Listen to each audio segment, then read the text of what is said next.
Hello and welcome to my first Let's Play of BattleMonsters by Kite Games. This is a game about elemental creatures used to fight in a post-apocalyptic dystopian setting where bands use their battle monsters to rule wastelands or the few remaining settlements after an atomic apocalypse.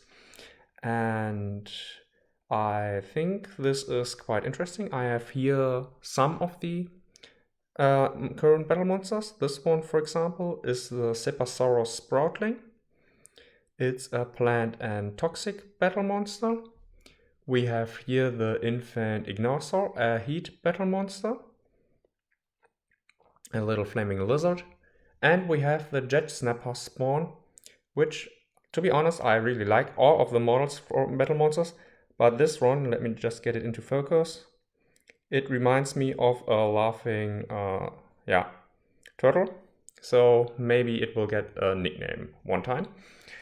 And I will not play the normal rules of battle monsters in this first game because it normally you decide on which action your battle monster must, and both you and your opponent decide at the same time.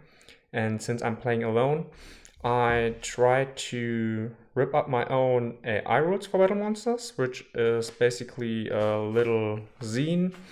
I try to allocate some probability points, or short for PP, to consider the resistance and vulnerabilities. I will get into it during the play, depending on how many probability points it has, you will get another effect. It's quite wordy. It's my first draft, and we will see when it is, when we get into the game. And with all of this said, we just have to decide which two battle monsters will fight each other. So, on a 1-2-2, the Cepasaurus Sproutling will be in this first matchup. On a 3-2-4, the infant Ignosaur will be in the first match. And on a 5-6, the Jetsnapper spawn will be in this game. And how I want to do this, I will just roll a d6 and see which one. So we will definitely have the Jetsnapper spawn in this matchup. And now on a 1-2-3, the Cepasaurus Sproutling will be the opponent, and on 4-6, the infant Ignosaur, and it will be 1-3. Therefore, the Cepasaurus Sproutling will be done in this game, and the infant Ignosaur hopefully we'll see him in a future game. So with this, let me just prepare the battlefield, or the fighting ground, or whatever you want to call it, and I'll see you then. Before we start the game, let me explain how a normal turn sequence of battle monsters is played.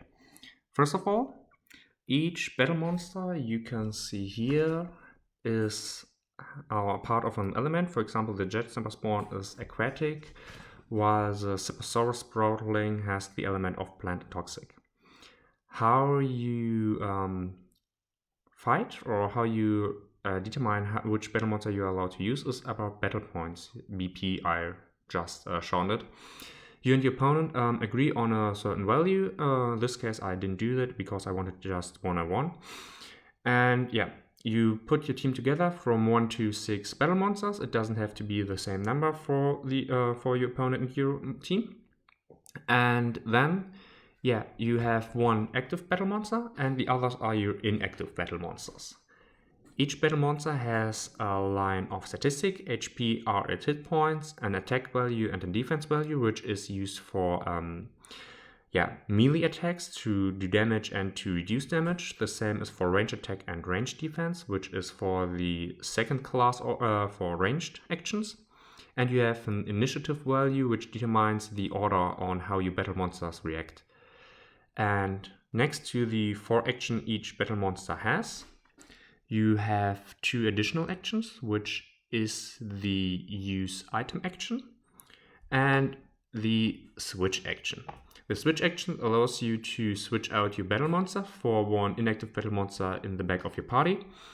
And the use item action allows you to use an item you can also buy with battle points, which can be healing your battle monster, doing damage, improving the damage, or something similar. Additional, and finally, each battle monster has vulnerability, natural defense, or even immunities to certain other elements.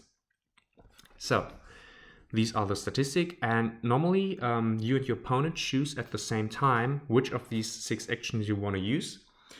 But since I am playing against myself, I didn't want to do it in initiative order. I wrote or tried some self-written AI rules. As you can see here, I thought about it, and these little gems or token are their probability points I allocated to them. And this is actually relevant depending on or choosing which action actually the battle monster will use, because I didn't thought it fun if a battle monster uses an action that the other one is resisted just because randomly determined again and again and again, and therefore I put together some rules. How good they are we will see. Let me just put it here, hopefully you can see it.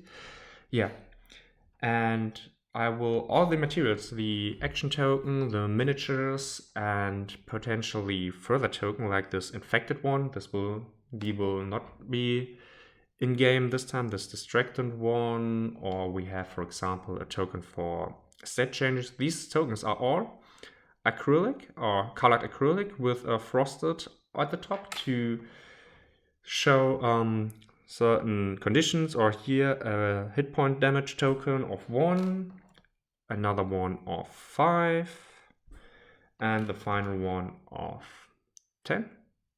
Here, you see it. You also have from the official Kite Games material 2 tiny guys, 5 d6s and 1 d10. The gems, I don't know where I got them, but it's from a craft store. So basically the miniature and all these acrylic tokens are official Kite Games material. Next to the rules booklet, there's also a booklet for models profile. When I received my models, I got 2 rules booklet and sadly no model profiles. But since they are free to download from the Kite Games website, I have them as a PDF open next to me. But since it's the same monitor than I'm recording, because I'm using my tablet, I just wrote down the most important aspects or stats about the battle monsters. And one thing I forgot to mention is that each battle monster also has a special rule I didn't write down. The special rule for the Jetsnapper spawn is Marine Rage, which causes each aquatic element action to do double damage if it has 10 or less hit points. And a similar special rule, the Botanic Rage, has the Cepasaurus Sproutling, which doubles the plant element damage if it has 10 or less hit points. So with this, let's just determine which, go right into the first turn sequence and determine what the Cepasaurus Sproutling will choose. I will start with it because it has the initiative 5 and the actions will be resolved in the initiative order. So it is a 6. Looking at my self-written my action step, a 6 will result in action 3. So just putting a die next to it. It doesn't matter which number. And the Jetsnapper spawn will use a 5. 5 is also an action 3. So now, starting with the Cepasaurus Sproutling, because it normally the action would be revealed, now both 3. And as I said, the tokens are the probability points, and with a 3 it's an attack which is the Jetsnapper has a vulnerability against. So, and the action 3 is the Lashing Vines. Each action has 3 classifications. The first one is the element. In this case it's a plant. Therefore a plant element, therefore vulnerable against plant. The next is the class, which determines if it's a ranged, a trigger, or a melee action, and this is a ranged action, therefore it will use the range stat of the Cepasaurus Sproutling, and the Jetsnapper spawn will defend with its ranged defense against it, so 7 against 6, and an accuracy value, which comes right into action because you have to use a d10 to roll equal or lower than the accuracy value of the respecting attack. Therefore, with an accuracy of 8, it needs an 8 or less to hit. It's a 6, therefore the Jetsnapper spawn is hit at the Lashing Vines. The descriptive text of the Lashing Vines is: the onion on the Cepasaurus back sprouts open like a mouth. Inside is a mass of thorned vines that reach out, slashing at its enemy. So this little bulb opens up and vines sprout out and attack the Jetsnapper spawn. The game effect is deal 1d6 damage. If the opponent is on an equal or smaller model base, which is the case because both are standing on 32mm bases officially, double the total damage output if a 6 is rolled. So let's see. Off the screen, but it is a 1. So this 1 plus the range attack of 7 makes an 8. And since the Jetsnapper spawn is vulnerable against the element plant, the 8 is doubled to 16. This is reduced by the range defense of 6. Therefore, the Jetsnapper spawn takes a massive of 10 damage immediately. I will just put it down here, and immediately losing half of its hit points, which in return activates immediately its Marine Rage special rule, and therefore all actions of the aquatic element will do double damage, which is the case for the first action of Water Spout. All the other actions have other elementals. So let's immediately go to the Jetsnapper spawn turn. And it will use action 3, which is the Shell Shock action. This is a neutral element, a melee class, and it has an accuracy of 8. So, since it's melee, it will use the Jetsnapper's attack value and the Cepasaurus Sproutling's defense of 5. And Shell Shock has an accuracy of 8 or less. So, the descriptive text is: the Jetsnapper retracts its legs and head into its shell and whips its tail violently, flinging the withdrawn monster haphazardly around. So it retreats into its shell, starts spinning here with its little tail, and just hitting the Cepasaurus Sproutling somewhat randomly. So, first of all, it has an accuracy of 8 off the screen, but it's a 9, therefore it will miss the Cepasaurus Sproutling. If it had hidden the Cepasaurus, it would deal 1d6 damage, and it would add 1 extra d6 of damage every turn this action is successfully used in a row. Therefore, this is some sort of increasingly damage, but Battle Rules in its core rules has a limitation of you are allowed maximum of 5 damage die to roll 5 damage die at once, which also explains why the official BattleMonster materials or tools have only 5 die in it. So, with this miss, the Jetsnapper spawn fails to damage the Cepasaurus Sproutling, and this was the first turn. We see that none of the BattleMonsters or parties is completely defeated. Therefore, we get into the second turn. Once again, I will start with determining the action for the Cepasaurus Sproutling. This time it's a 2. According to my own written chart, it will be action 1, the Leeching Tendrils. And the Jetsnapper spawn will use 6. Roll 6, which is once again action 3. It will try again. So, starting with the Cepasaurus Sproutling, this action is the Leeching Tendrils, which is a plant element, trigger class, and it has an accuracy of 6 or less. The description is: pores of the Cepasaurus Sproutling skin burst open and reveal root-like tendrils. They bore into the flesh of the enemy, leaching nutrients in a parasitic manner. If it hits, place a trigger counter in play. Trigger counter, I will use these tiny dice as my trigger counters. At the end of each game turn, deal d3 damage to the target and restore an equal amount of HP to the user. Remove counter whenever the opponent is defeated or switched. So, first of all, we have to see 6 or less. This is a 2.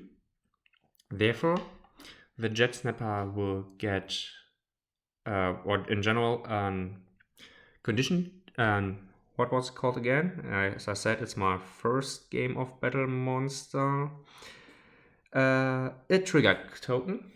So, here we are. It's a trigger token. More towards the Jetsnapper spawn because the Legion tendrils. At the end of the game turn, so not now.